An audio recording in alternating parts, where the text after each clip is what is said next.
नमस्कार। चलिए आज बात करते हैं इंग्लिश के एक बहुत ही पावरफुल टूल के बारे में जो सिंपल सी बातचीत को भी एक्स्ट्रा ऑर्डिनरी बना सकता है। जी हाँ, हम बात कर रहे हैं इन्वर्जन्स के जादू की।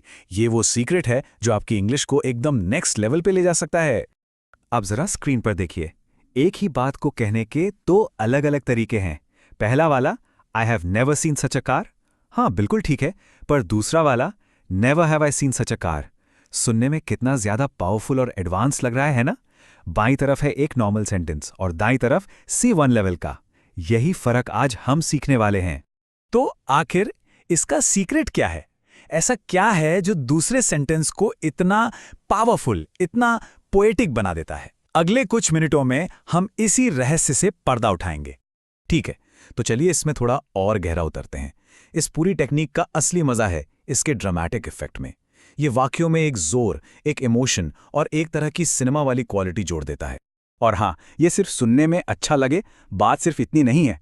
इन्वर्जन्स का इस्तेमाल करना C1 या C2 लेवल की इंग्लिश की एक सीधी सीधी पहचान है। मतलब ये बोलते ही या लिखते ही आपका लेवल अपने आप ऊपर चला जाता है। अच्छा, अब ये सब सुनकर लग रहा होगा कि अरे यार, ये तो बहुत कॉम्प्लिकेटेड होगा। पर ऐसा बिल्कुल नहीं है। इसके पीछे का जो मैजिक है ना, वो एक बहुत ही सिंपल और जाने पहचाने रूल पर टिका है, जिसे हम कह सकते हैं द क्वेश्चन फॉर्मूला। और ये रहा वो जादुई फॉर्मूला। रूल एकदम सिंपल है। अगर कोई सेंटेंस नेवर, रेयरली या अंडर नो सर्कमस्टेंसेस जैसे नेगेटिव वर्ड से शुरू होता है, तो सेंटेंस का बाकी हिस्सा ऐसे बनेगा जैसे कोई सवाल पूछा जा रहा हो। चलिए इसको 3 आसान स्टेप्स में तोड़कर समझते हैं। पहला, सेंटेंस को एक नेगेटिव वर्ड से शुरू करें। दूसरा, सब्जेक्ट और हेल्पिंग वर्ब यानी ऑक्सिलियरी वर्ब की जगह बदल दें। जैसे आई हैव बन जाता है हैव आई। और तीसरा और सबसे जरूरी, ये कोई सवाल नहीं है तो आखिर में क्वेश्चन मार्क नहीं, फुल स्टॉप लगाना है। तो चलो अब इसे प्रैक्टिस में लाते हैं। देखते हैं कि ये फॉर्मूला असल में काम कैसे करता है। कुछ पक्के एग्जाम्पल्स के साथ इसको और अच्छे से समझते हैं। तो वापस आते हैं हमारे पहले वाले एग्जाम्पल पर। नेवर शब्द सेंटेंस के शुरू में आया तो आई हैव को पलटकर सवाल की तरह हैव आई कर दिया गया। देखा कितना सिंपल है। एक नॉर्मल से सेंटेंस को एक ड्रामेटिक सेंटेंस में बदल दिया। अब ये दूसरा एग्जाम्पल देखिए। ये वाला जो है ना, ये अक्सर फॉर्मल रूल्स या बहुत ही स्ट्रिक्ट वार्निंग्स देने के लिए इस्तेमाल होता है।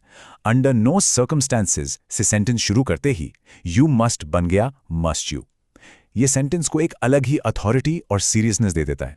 और ये तो C1 लेवल के सबसे फेमस स्ट्रक्चर्स में से एक है, नो सूनर दैन।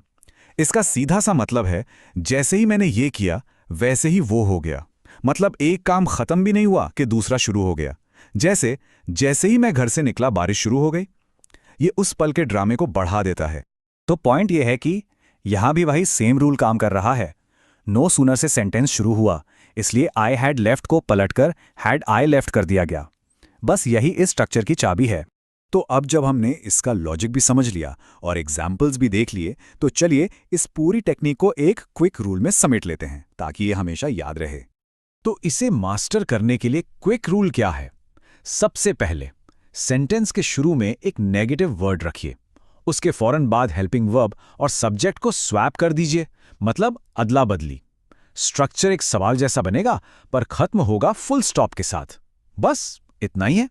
और ये जो कोट है ना, ये इस टेक्निक के असर को बड़े मजेदार तरीके से बताता है कि ये छोटा सा बदलाव आपके इंग्लिश को इतना रिफाइंड बना सकता है कि आप एक इंग्लिश अरिस्टोक्रेट की तरह लगें। ये आपको भीड़ से बिल्कुल अलग खड़ा करता है। तो आखिर में इन्वर्जन सिर्फ एक ग्रामर रूल नहीं है, ये एक एडवांस्ड और कॉन्फिडेंट स्पीकर की पहचान है। तो अगली बार जब अपनी बात में वजन डालना हो या उसे यादगार बनाना हो, तो इस पावरफुल टूल को जरूर इस्तेमाल करना चाहिए। दखन का लय धन्यवाद। स्लोविंगो का सत सखन जर रख।